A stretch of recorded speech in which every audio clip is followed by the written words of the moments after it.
Welcome, all you would-be ninja out there. I'm Duuz-Diz-Din coming at you with another Boruto Naruto Next Generations chapter review. This time it's chapter 34, titled Training. And so, with the final blow dealt to Delta, Naruto goes in to try to take her back for some questioning. Get some information on what exactly Kara is and what they're up to.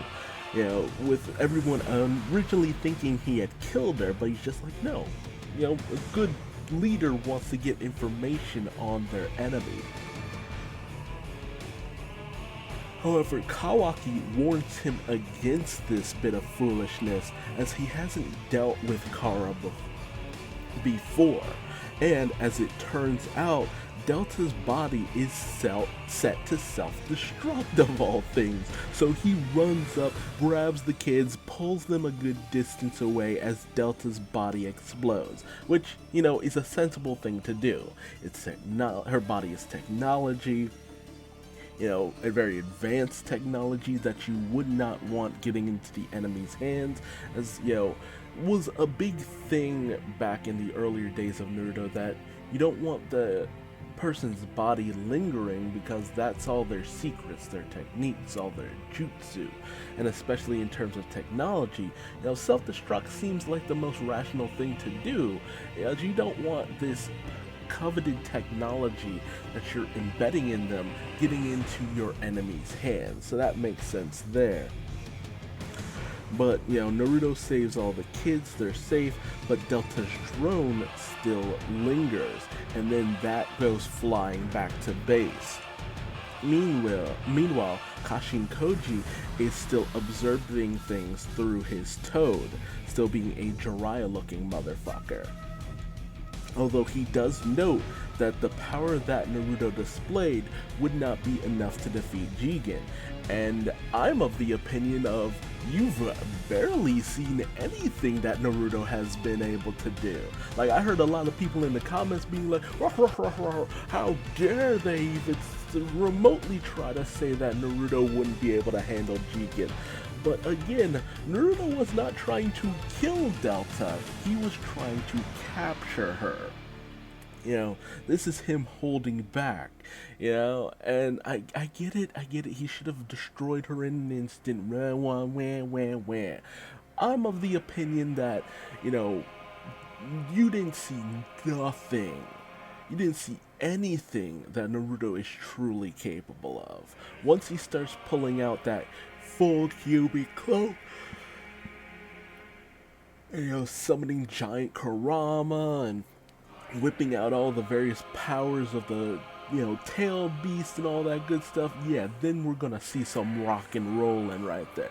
Then you can decide whether or not Jigen is enough to step to Naruto. But right now, it's just kind of like, no. Jigen, in my eyes, ain't shit because we ain't seen him do shit.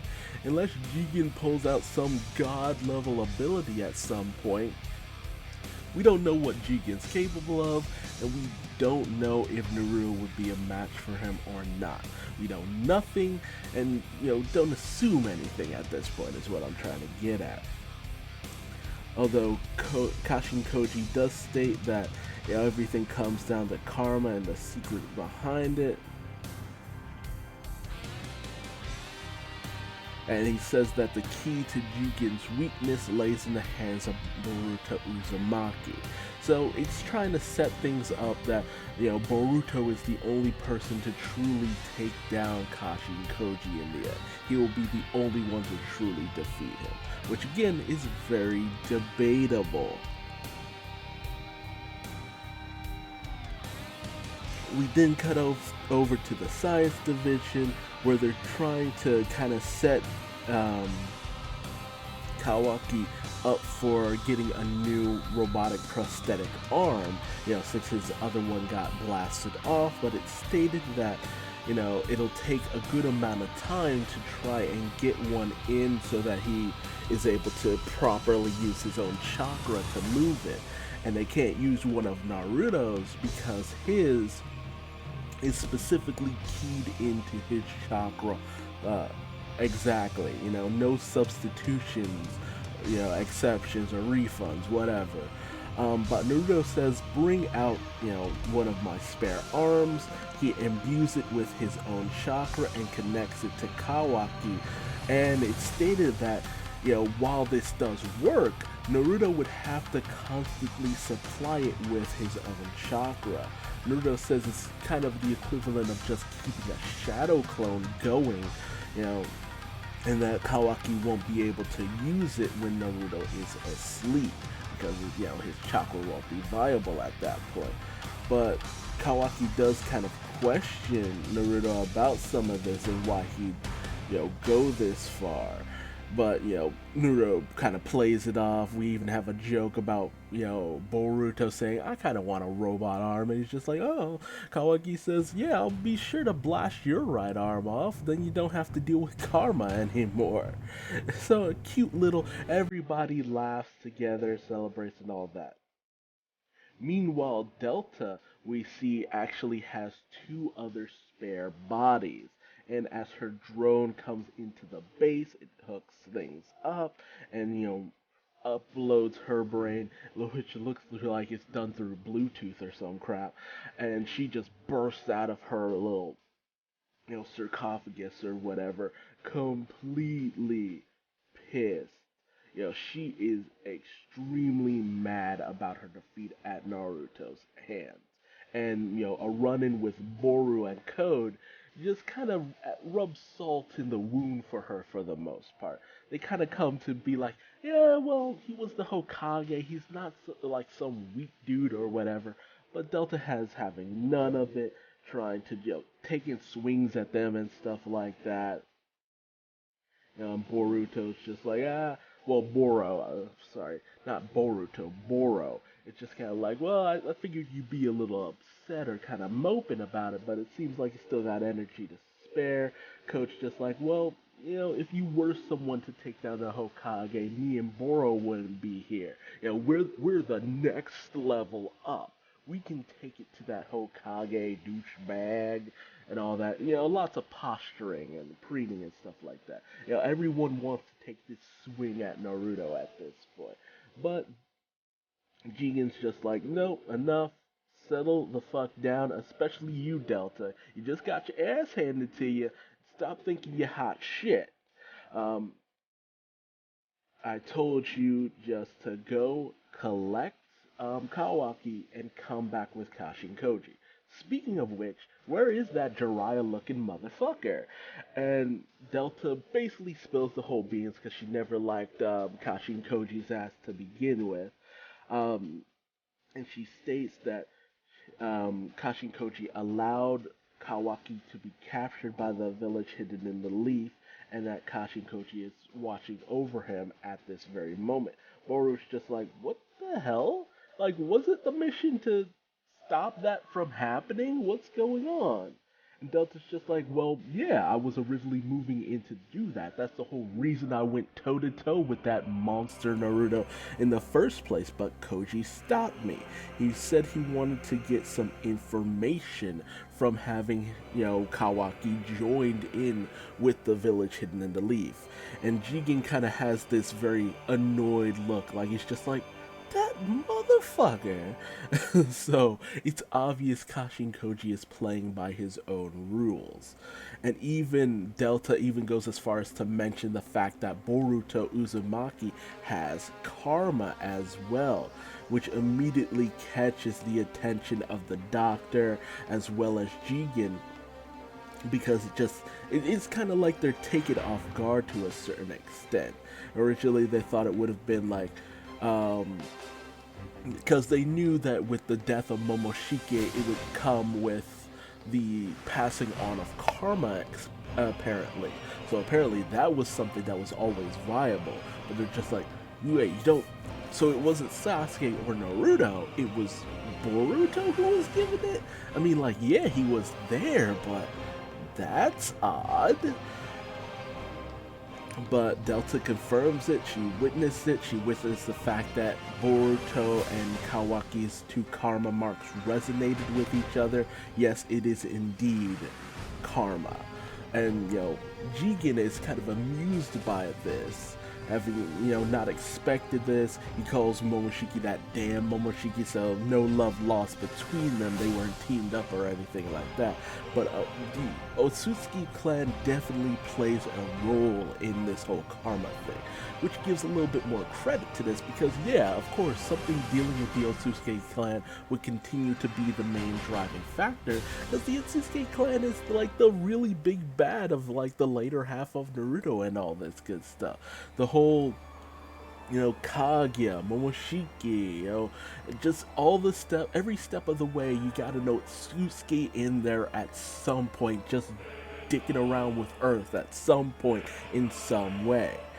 And, apparently he thinks that Boruto is destined to be the vessel of Momoshiki, which is just like, is this a method of reincarnation? Was Momoshiki trying to get something greater out of, imbuing Boruto with karma? Is that ultimately what leads to Kawaki turning on them because he's, infused with someone else? He's been possessed, kind of similar to how Orochimaru was kind of trying to possess Sasuke all that time. So it raises a lot of questions about what the actual goal of karma truly is. Meanwhile, later, Kawaki continues to question Naruto about, why you would go this far. He doesn't quite understand chakra and all that, but he's just like, aren't you constantly having to exert yourself just to allow me to move my own right hand and not be disabled or at a disadvantage? But Naruto's just like, don't worry about stuff like that. You protected me and my daughter. This is, it's the least I could do for you. But Kawaki refutes this. He's just like, dude, the only reason you got attacked was because of me. More than anything else, at this point, you are protecting me from Kara. Me doing something like that for you shouldn't, isn't a one-to-one thing. And Naruto simply breaks down and says, look, I get it, it's just that you remind me of myself when I was a kid. Which, isn't completely spot on, but to a certain degree. Naruto always had this tendency, especially in filler, to just bond with specific people who just were loners, outcasts, didn't really fit in, or were just being used or embedded with this great power that they didn't quite understand or didn't have a choice in or anything like that. So that's always been his thing. His personality is very more in line with his son's to a certain degree, but in terms of that backstory, that loneliness, that's more in line with Kawaki. But that loner attitude's a lot more in line with Sasuke. And speaking of which, I would love to see what would happen with Sasuke and Kawaki meeting up and where that would go. Because it's interesting that Boruto ended up becoming a student of Sasuke, and we end up seeing that Kawaki wishes to learn under Naruto, essentially the basics of ninjutsu and all that good stuff. Because he definitely doesn't want to rely on his ninja tech body too much, because look what happened. He ended up putting himself in constant harm's way through the use of that ninja tech body. So it would probably be better as a last resort, more or less. And Boruto welcomes this challenge because it's just like, now we can become the fated rivals we were destined to be and all that. And Kawaki's completely on board for the most part.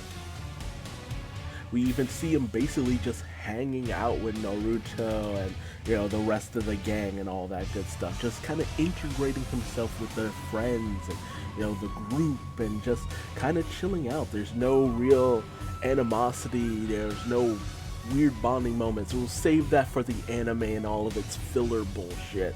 But, it's giving that little bit of leeway to get in a few, like, anime-only moments and situations where we can see Kawaki, have fun and adventures with the various, newest generation of ninja and all that good stuff. We even see that, with the fact that Kawaki saved Himawari, who, Boruto loves the fuck out of his little sister. Don't fuck with Himawari when Boruto's around. So, and Boruto has definitely taken a liking to Kawaki because he saved his sister. He's definitely kind of endeared to him, and we even see that Kawaki through the fact that he trades one of the fourth Hokage cards for Boruto's continued legion of seventh Hokage cards, because he just seems to constantly get his father's cards, and he trades Naruto for the seventh Hokage card because he wants to learn more about Naruto. He's still kind of very intrigued about Naruto as a whole. Now, whether this or not this is actually a plan for Kara, or this is actually Kawaki just taking a general interest in Naruto, is very much not known. But, even Sarada with her weird high heel. I'm sorry, I'm still kind of weirded out by Sarada and her high heels and her the constant emphasis I feel that they put on Sarada's legs. Like, it's weird, but I don't know, maybe it's just me, maybe I'm just a pervert like that, I don't know. But we see Kawaki, have this little montage, get in your filler here with him training with Naruto, putting together the vase, taking marksmanship with Sarada, playing card games with Shikadai and Boruto and the others and all that. Nice little moments here and there where he's growing, developing, and just becoming a true member of the Hidden Leaf Village for the most part, which is really amping things up into that tragedy that we will see later on, where Kawaki is the cause of the destruction of the Hidden Leaf Village for like the umpteenth time. But Kawaki soon gets to a point where he's almost got the vase finished. It just seems to be missing one piece, and he wants to kind of go out and go looking for it, because he's gotten comfortable living here for the most part, where he can kind of has this ingrained feeling like, okay, maybe I can just go out and look for this one piece. But as he starts to move to leave the room that he's in with Naruto, because Naruto's always got to be close by to Kawaki, he hears this strange voice call out to him, and of all things, it's Kurama, the nine-tailed fox, who's basically like, yo, where the fuck do you think you're going? Sit your ass down. Sit your punk ass down. And it's just, because Kawaki would know nothing about this. That's the thing. We're moving into a section of the story where Kawaki is slowly going to start to understand Naruto's backstory and all that, which, would probably make a very good anime, just having the, make a great story of just Boruto's dad, the series. I don't think it would last that long. I don't think there's too many stories to tell, but I think it would be a very fun experience just having a few episodes dedicated to Boruto's dad. He might be very interesting. But this is a very interesting encounter. Maybe it'll be through Kurama that Kawaki will learn more about Naruto and come to understand him as a whole, because that seems to be Kawaki's goal right now. Learn all he can about Naruto. But to what end and for what purpose is very much up in the air. What goal and what purpose does, Kara have for Kawaki? What purpose does Momoshiki have for Boruto? Where is this going? What leads to that final clash? And is it through Kawaki's own will that he brings the Hidden Leaf Village to their knees? I speak words good. Or is it through some outside influence through Jigen, or possibly even Kashin Koji? What is Kashin Koji's plan as a whole? Where is this leading to? And what does Kara truly want? Lots of good questions, lots of interesting stuff. Ultimately, I feel that the overall story is what's going to keep people reading this. You know, it's definitely not the anime, which people seem to just really hate for the filler. But yeah, I haven't even been watching it, so who knows? I'm still getting through Naruto Shippuden at this point, so I still have a few episodes to go, but for the most part, you know, it's fun enough. It's fine. It's not terrible. It's not horrible. It's okay.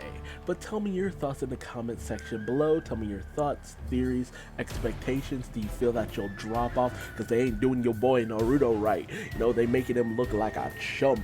Or do you feel that this has been a fairly okay series, at least in terms of the manga, and you're interested to see where it goes from here on out? And if you like this video, feel free to leave me a like. If you didn't, feel free to leave me a dislike and tell me what I did wrong in the comment section below. And hey, how about subscribing and hitting the bell icon so you never miss another Boruto, Naruto Next Generation's chapter reviews. And if you want to find me on social media, feel free to Google Duuz-Diz-Din. I'm everywhere, for better or for worse. And remember, all you kids out there, that if you want to practice your ninjutsu, do it where there's a Hokage and a tailed beast close by. Bye-bye.